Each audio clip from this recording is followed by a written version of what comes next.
As I've rediscovered a love for horror films over the years, I've noticed a concurrent renaissance in terms of the quality of horror films.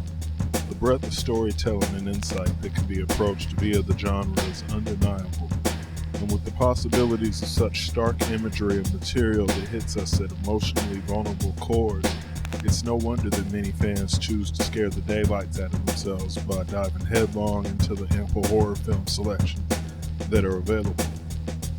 One of the recent films that has left a lasting impression on me is the debut of writer-director Robert Eggers, the insanely immersive journey that is The Witch. The film is truly a testament to modern filmmaking and the vision of the creative mind. From its formulated vocabulary and dialect to the painstaking lengths taken to create the wardrobe and locations, Robert Eggers was able to achieve what he fondly referred to as an upload of a Puritan's nightmare into the audience's mind's eye. As anyone who has seen the film will quickly tell you, the continuous downward spiral of events that the family at the center of the madness goes through is trying enough.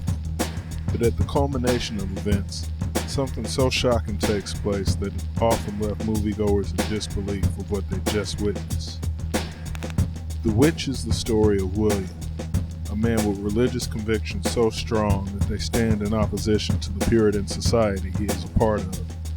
As a result, William and his family are banished to the woods by the community, where they are forced to fend for themselves. The family manages to find a plot of land near the dense woods, and they raise a farm on this land just in time for Catherine, the mother of the family, to give birth to Samuel, the fifth child of the family. One day, Samuel is given to Thomasin, the oldest of the 5 children, to watch over, and while playing peekaboo near the woods, she mysteriously loses Samuel. This event sets off a drastic chain of negativity that the family must endure. Dead crops, contention between William and Catherine, the eventual loss of Caleb, their second oldest child and oldest boy, the loss of faith within the family, and eventually accusations of witchcraft and devil worship. As the family crumbles into oblivion, Thomasin is left to pick up the pieces and choose a new life in the face of tragedy. The film sets up viewers to believe that Black Phillip, the family goat, is actually Lucifer, and he is merely lying in wait to collect whatever soul he can in the wake of the familial chaos and destruction taking place around him. Those who subscribe to this reading of the film are certainly not wrong, as Black Phillip does present himself to Catherine, who is facing the grandest loss of faith of any member of the family, and gets her to sign her name to his book. After repeat viewings, however, and an eventual comprehension of the vocabulary presented to us in the dialogue, I came upon a shocking realization. What if Thomasin was the witch the entire time? The idea first presented itself to me in the immediate wake of Samuel's disappearance, specifically in the scene where Mercy finds Thomasin and Caleb near the brook. I'd heard Thomasin's confession of being the witch in the woods before, but had always taken it as her having a go at Mercy as a matter of spite. Somehow, her following words to Caleb about not wanting his mercy or pity had escaped me, and it changed my entire perspective of the events of the film. With this idea in mind, I went back through the film, and the amount of evidence that Thomasin was a witch from the beginning jumped at me fast and fierce.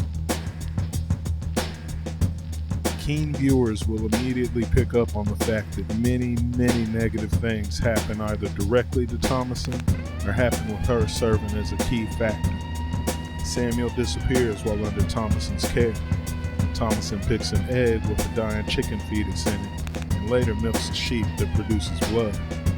Catherine has a deep mistrust of Thomasin, and the lies shared between William and Caleb serves to fuel Catherine's mistrust further and further.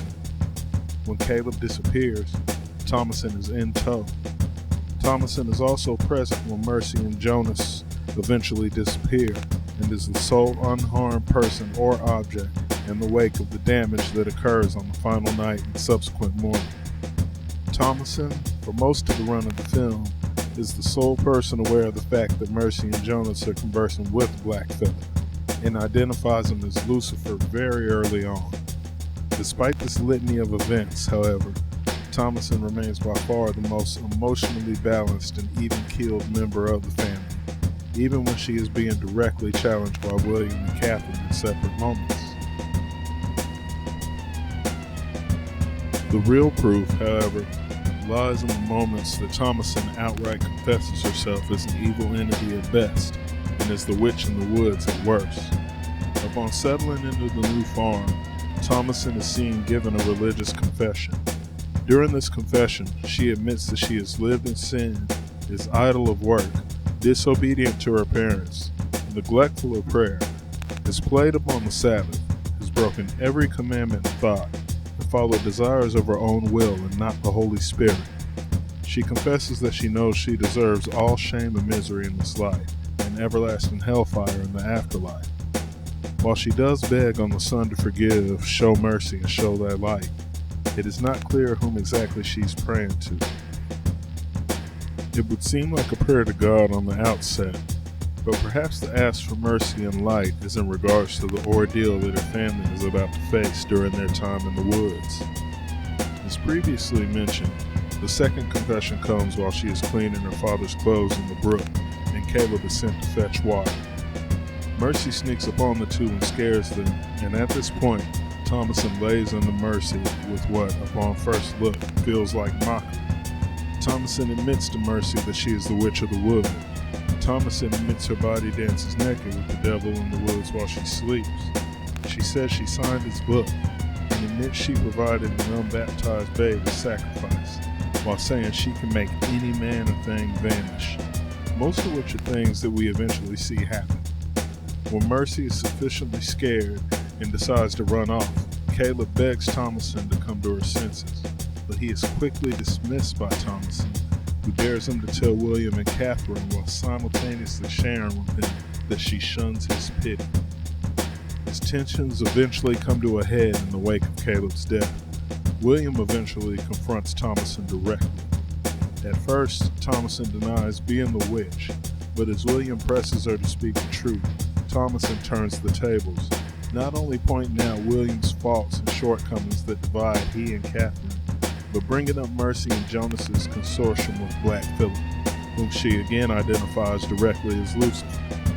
She also admits that there is no wolf present in the woods, while simultaneously pinning the witch accusation origin on Mercy.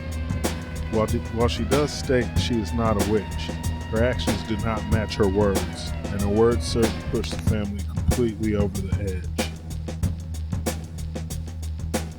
When Thomasin finds herself the sole surviving member of the family, she opts to stay on the farm, although she does immediately shed the majority of her clothes, as if to shun her worldly existence. After taking what can only be described as a rest in the wake of her work, she wakes up and makes a beeline for Black Phillip, requesting that he present himself, which he eventually does in his true form.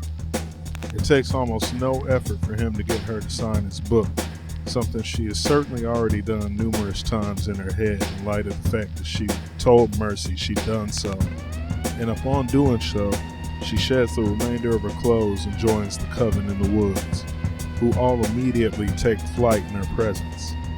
This event alone leads me to think that she serves some greater purpose in the coven, and was not solely just a member, and that her eventual joining was set up by the events and tragedy that struck the family, rather than it being the result of these events. With this lens, the deeply immersive nature of The Witch suddenly reveals even more layers, making it rich with new questions and observations. If you've not revisited the film in a while, I encourage you to do so, as repeat viewings of this film are wholly rewarding. Who knows, maybe you'll come up with another interpretation of the events that will be equally as shocking